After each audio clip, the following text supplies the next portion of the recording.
जिंदाबाद, जिंदाबाद, तौकीर रजा का जिंदाबाद, तौकीर रजा का जिंदाबाद। दोस्तों नमस्कार। बरेली नगर निगम में लंबे अरसे उप सभापति रहे और कई मरतबा जीतकर पार्षद बने सैयद रेहान अली इस बार समाजवादी पार्टी से नहीं बल्कि इत्तेहादे मिल्लत काउंसिल से नगर निगम पहुंचने वाले हैं। इसके लिए उन्होंने बाकायदा तैयारी कर दी है।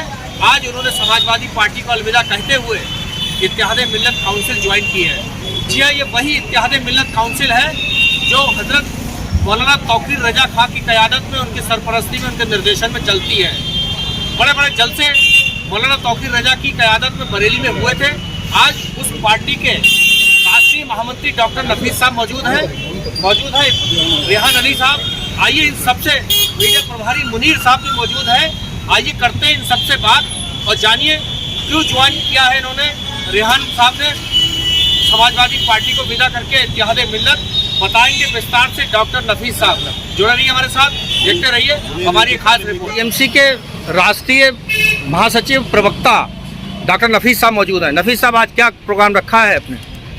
आज प्रोग्राम क्या रखा है, बल्कि आज जो मुसलमानों की खैरियत, उनकी गैरत का तकाजा था, आज मुसलमानों की वो गैरत का तकाजा, गैरत जागी है।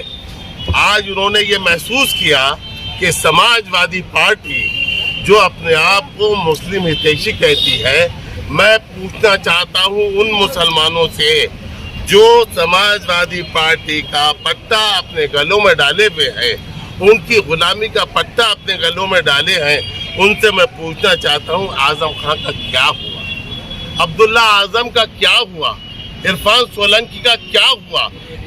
अखिलेश यादव पर जवाब दें इस बात का कि उन्होंने किस मुसलमान एमपी और एमएलए की लड़ाई सड़कों पर लड़ी, उनका इतना बड़ा संगठन। अगर यही मामला एक यादव के साथ हुआ था तो कितना बिलबिलाए वो वहां पहुंच तक गए। और आज आजम खां, अब्दुल्ला आजम, इरफान सोलंकी के लिए जो जुल्म सितम ढाए जा रहे हैं, आजम इनका अखिलेश यादव का कुछ उससे लेना देना नहीं है। और आज मैं बड़ी जिम्मेदारी के साथ कहता हूँ इंशाल्लाह कि अतीक के अगर असली कातिल कोई है तो अखिलेश यादव है। अगर सदन के अंदर अखिलेश यादव बाबा जी को, योगी जी को न उकसाते तो आज यह हादसा देखने को नहीं मिलता। मेरा मानना है अखिलेश यादव ने उन्हें उकसाया और उकसाने के बाद यह हालम हुआ कि उसे उन्होंने कहा मिट्टी में मिला देंगे और वो मिट्टी में मिला दिया गया। ना अखिलेश यादव उसे, मैं अखिलेश यादव से पूछना चाहता हूँ, जब उन्होंने विधानसभा में उन्हें उकसाया था तो क्यों नहीं उनकी पार्टी सड़कों पे उतरी? कहाँ उनकी पार्टी ने धरना प्रदर्शन किया? करना पड़ा तो सिर्फ हिंदुस्तान की ऊंची शख्सियत को, जिसे नबी मौलाना तौकीर रजा खां कहते हैं।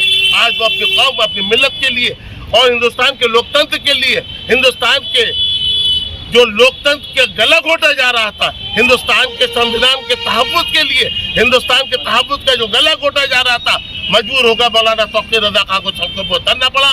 और अतीक अहमद की बीवी जो आज इद्दत में है, उसके लिए गुजारिश करी कि जब तक उसकी इद्दत न पूरी हो जाए, जब तक उसे कहीं मिल जाती है तो उसे मकान में हाउस अरेस्ट कर दिया जाए। उसके बाद जो कानून कहता है वो किया जाए, मगर उसकी इद्दत पूरी कराई जाए। तो मैं अपने मुसलमानों माओ बहनों से कहना चाहता हूँ, देखो एक वो अखिलेश यादव है, ये जो मुसलमानों की फिक्र नहीं है उसकी, ना मुसलमानों की माओ बहनें जिनको बेइज्जत किया जा रहा है उसकी फिक्र है, ना अखिलेश यादव को सिर्फ फिक्र अगर है यादव की। मैं पूछना चाहता हूँ, सिर्फ मुसलमान वोटों के से आए, उनके यादव वोटों ने उन्हें नहीं दिया। अगर यादव वोट उन्हें देता तो डिम्पल यादव इलेक्शन नहीं आती। उनके यादव ने वोट नहीं दिया, मुसलमानों ने दिया। मैं मुसलमानों पूछना चाहता हूँ आपके सम्मानित चैनल के माध्यम से कि तुम्हारी गैरत कहाँ गई? तुम्हारे मुसलमानों को जलील और ख्वार किया जा रहा है, कहाँ है अखिलेश यादव? और जो मुसलमानों की बात करता है उन्हें आप नजरअंदाज करते हो। आज वक्त है इस बात का जो तुम्हारे लिए खड़ा हो, जो तुम्हारी हमदर्दी की बात करे। तुम्हारा फर्ज है अपनी गैरत को जगाओ और उसके साथ आ जाओ। आज हिंदुस्तान के अंदर एक वाहिद शख्सियत है जिसका नाम मौलाना तौकीर रजा खां है, और उनने कहा नहीं है, करके दिखाया, सड़कों को उतर के दिखाया है। अभी 2 दिन की बात है, पूरे हिंदुस्तान ने देखा कि वो अपनी मिल्लत के लिए सड़कों। आपके साथ नहीं जुड़े हैं और समाजवादी पार्टी के साथ मुसलमान जो जुड़े हुए हैं, मेंबर का टिकट ले रहे हैं, तो क्या उन्हें बेगैरत कहा जाए आपकी? मैं उनसे कहता हूँ, बेगैरत नहीं कह रहा हूँ, गैरत को उनकी जगा रहा हूँ, उनकी गैरत को जगा रहा। अरे भाई इनकी गैरत को क्या जगाऊं? अरे एक सभा एक एमएलए ऐसे ये बराबर के अंदर थाना बारादरी में एक मुसलमान को कत्ल किया गया समाजवादी पार्टी की हुकूमत में, और वो अपनी खिड़की से तमाशा देखते रहे, नहीं आए। उसकी लड़ाई किसने लड़ी? इत्तेहाद मिल्लत ने लड़ी। किस मुसलमान की बात करते हैं आप? कौन सा मुसलमान इनका ऐसा है जिसके मैं उनकी गैरत को जगाना चाहता हूँ आपके माध्यम से कि अब वक्त आ गया है। समाजवादी पार्टी को तुमने एक साथ हमेशा वोट देके देख लिया है, कहीं कुछ नहीं हुआ। आज मुसलमान अपनी बात कहने से डर रहा है। मुसलमान की बात छोड़ो, उनके मुखिया अखिलेश यादव तक आज बात करने के लिए मुसलमान भी कतरा रहे हैं। हमने तो ये देखा इलेक्शन के अंदर मुसलमान दाढ़ी वाला उनके स्टेज पर आ गया है तो उन्होंने धक्के देके स्टेज से उतार दिया है, सिर्फ इसलिए कि उनका नॉन मुस्लिम वोट झटक जाएगा। और अफसोस के साथ कहना चाहता हूँ, और ये मुसलमान जो हमारे नेता समाजवादी पार्टी का गुलामी का पट्टा डाले हुए हैं, इन्हें नहीं दिख रहा है कि वो एक दाढ़ी वाले मुसलमान को स्टेज से धक्का देके नीचे उतार दे रहा है। नॉन मुस्लिम वोट नहीं पड़ा, मुसलमानों ने वोट देके और उनके एमपी भी बनाए, उनके एमएलए भी बनाए। मगर इंशाअल्लाह नाज़ीम अब इत्तेहाद मिल्लत काउंसिल मैदान में आ गई, इंशाअल्लाह उन्हें इस बात का एहसास करा देगी।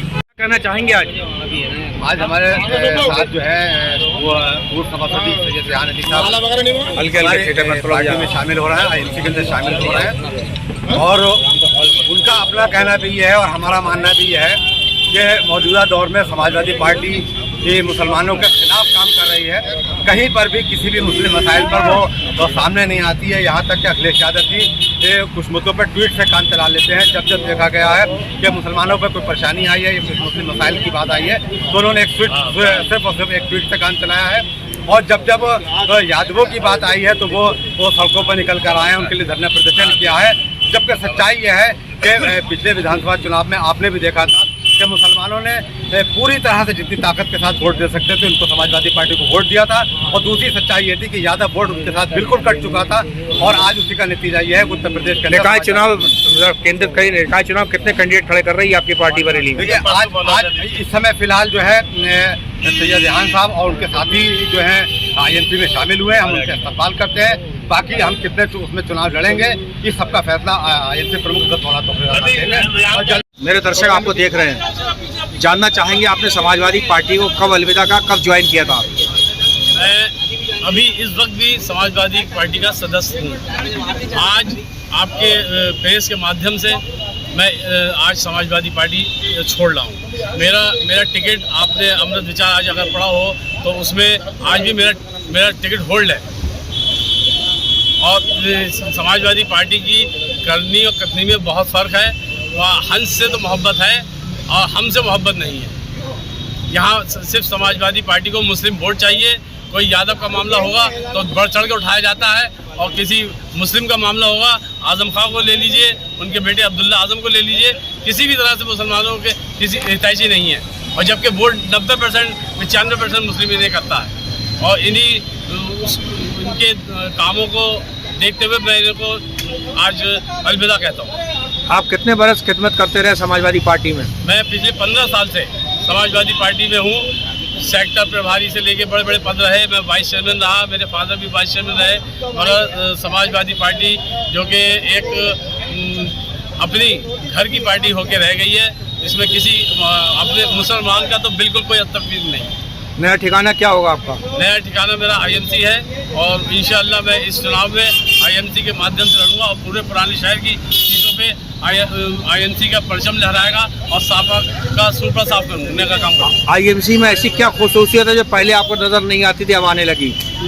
आईएनसी पिछले जो काम उनके रहे हैं उसको देखते हुए मैंने देखा कि बहुत अच्छे मुसलमानों के लिए हर जगह काम करती है और उनकी आवाज़ जन जन पहुँचाती है। आईएनसी आने के बाद मेरी प्राथमिकता रहेगी कि सबको समान रूप से जो भी अधिकार है वो दिलाने का काम करूं, और नगर निगम क्षेत्र से जुड़ के यदि मुझे लोगों ने पसंद किया तो मैं ज़रूर जो है जनता के लिए काम करूंगा।